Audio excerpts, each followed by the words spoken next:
Hey folks, this is Kalani. One of the most exciting things about a new major content patch are the class changes. We don't really see many class changes happen in between big patches, and then everything gets flipped upside down during these big balance and tuning passes. Well, there are some classes that are getting way more changes in the next patch, so let's take a quick look at the classes with the most changes in patch 9.2 and see who might come out on top. Before we jump in, be sure to hit up that like button and subscribe so you never miss another video. Let's kick things off with the class with the most changes going into patch 9.2, and that very special reward is going to go to the Shaman class this time around. Shamans haven't seen all that much love throughout Shadowlands, and they were actually one of the few classes who were told in the past that there just wasn't enough time to do any proper work on them. They got left behind a little bit, so it should come as no surprise that they are finally getting some much needed love and attention. First up, Flame Shock will now have a target cap of 6, and that's going to be very important for both Enhancement Shamans and Elemental Shamans, especially when we talk about some of these other changes. Enhancement specifically has quite a lot of interesting changes going into this patch. If you Lava Lash a target that has Flame Shock on them, Lava Lash will now spread Flame Shock to up to 3 nearby enemies in an 8-yard radius. If all enemies in the area are already affected with Flame Shock, it will refresh the duration of Flame Shock instead. This is going to be awesome for cleave and AoE scenarios as an Enhancement Shaman specifically, and it's actually an old interaction, so it's nice to see it work its way back into the game. Feral Spirit no longer shows up under the unit frame totem timers slot. This is to prevent too many spirits in conjunction with other summons overflowing these slots and despawning the spirits prematurely. More of a bug fix really than anything else, but at least you don't have to worry about overwriting spirits going forward. The Ice Strike talent and Sundering talent can now properly cause the Flame Tongue weapon damage effect. Again, maybe a bit of a bug fix, but that should be an overall boost to those talents' performance. But then on the flip side, Ice Strike and Sundering are no longer able to be used while disarmed, so you win some, you lose some. Enhancement also had the mana cost of quite a few of their main abilities significantly reduced to make sure you never run into mana problems while playing Enhancement, at least until you start casting healing spells anyway. This should also free up more mana for said healing spells, which could let you offer more of that hybrid spec support healing. The spells include Lava Lash, Crash Lightning, Fire Nova, and Wind Fury Totem. Elemental Shamans are going to see a couple changes as well. The Ice Fury talent now causes your next 4 Frost Shocks to deal 225% increased damage, down from 300%. So less damage from that talent right now, but this will end up not being that important in the long run. You'll see what I mean in just a second. And then the Fire Elemental has had its mana cost of its abilities reduced by 90%, and it should no longer ever run out of mana. So no matter how long your Fire Elemental is fighting for you, it should always have enough mana to cast its important abilities. They also received some decent balance changes too. Frost Shock damage was increased by 40%, which will help offset that Elemental talent nerf. Elemental Conduit, the Venthia rune carving power, now also reduces the cooldown of Chain Harvest by 1 second when Flame Shock critically strikes.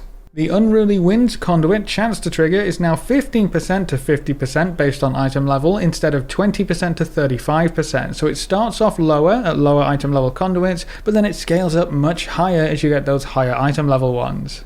The Magma Fist Conduit has seen similar treatment. The additional critical strike chance is now 12% to 37.2% based on item level instead of 15% to 25%. The Focused Lightning Conduit damage or healing increase is now 5% to 12%, up from 1% to 4.5%, so a huge buff there. And then Chilled to the Core chance to trigger is now 30% to 72% based on item level, up from 21% to 35%.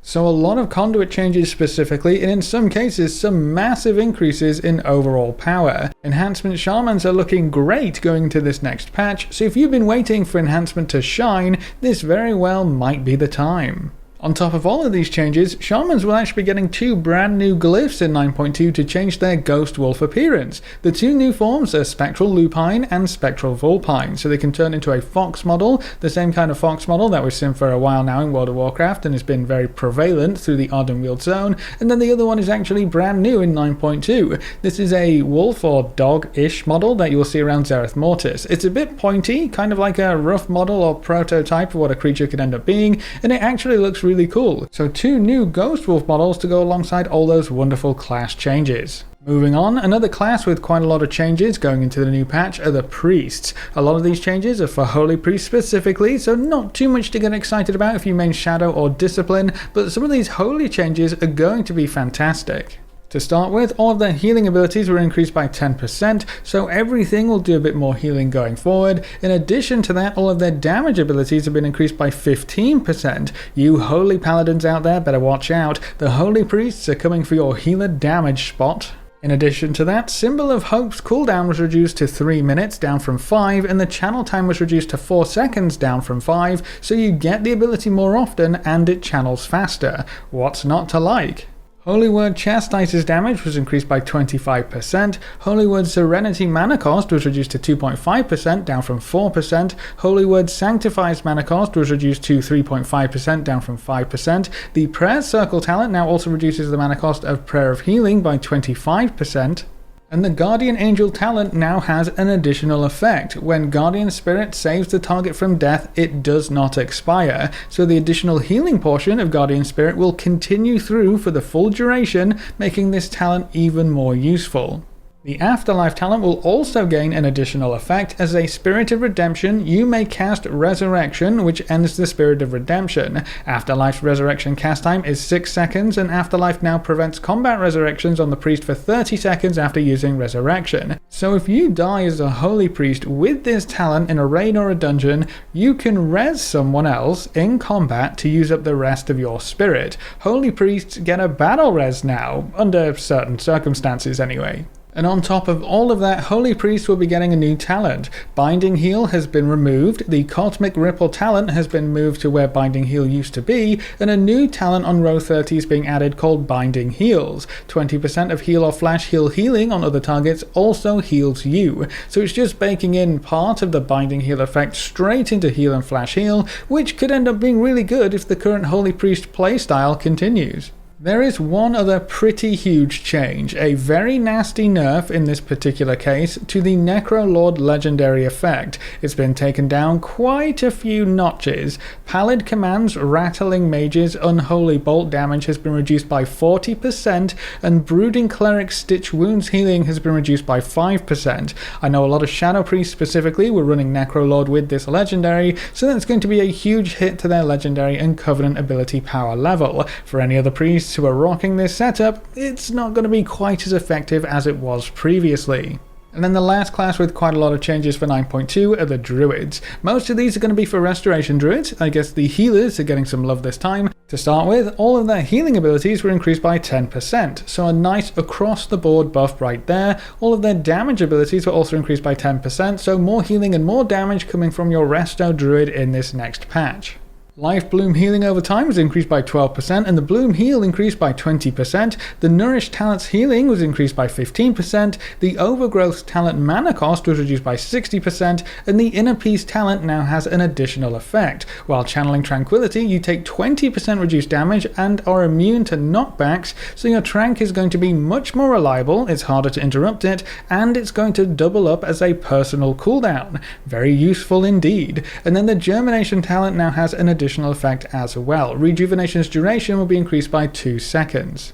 So all in all, Restoration Druids are shaping up to be much better in patch 9.2 when compared to how they're doing right now, so there's nowhere to go but up. And then we can't talk about Druid changes without talking about Boomkins now, can we? There are 2 big changes targeted at Boomkins specifically. The first is to the Venthia legendary power, Sinful Hysteria. It now increases the duration of Ravenous Frenzy by 0.1 seconds, with each application down from 0.2 seconds, and you will not be overcome by Frenzy for 3 seconds after it ends, down from 5 seconds. So the extra duration adds up slower and it caps out lower, which reduces the overall power potential of this legendary and the Covenant power quite significantly. Significant enough, in fact, to push a lot of Boomkins towards the idea of going Kyrian for patch 9.2. That was the big news. Kyrian is going to be the next Covenant for the Boomkins out there. Get some of that shiny Kindred affinity and boost their own damage while boosting a party member's damage as well. It looked like the dream, but I guess Boomies just can't catch a break in 9.2 because the Kyrian Covenant legendary power was also nerfed significantly. Instead of providing 8% bonus stat to the Druid and 8% bonus stat to the target, it will now only provide 6% bonus stat to the Druid and 3% bonus stat to the target. So it's less powerful for the casting Druid, but significantly less powerful for the target you cast it on, once again reducing their overall power potential.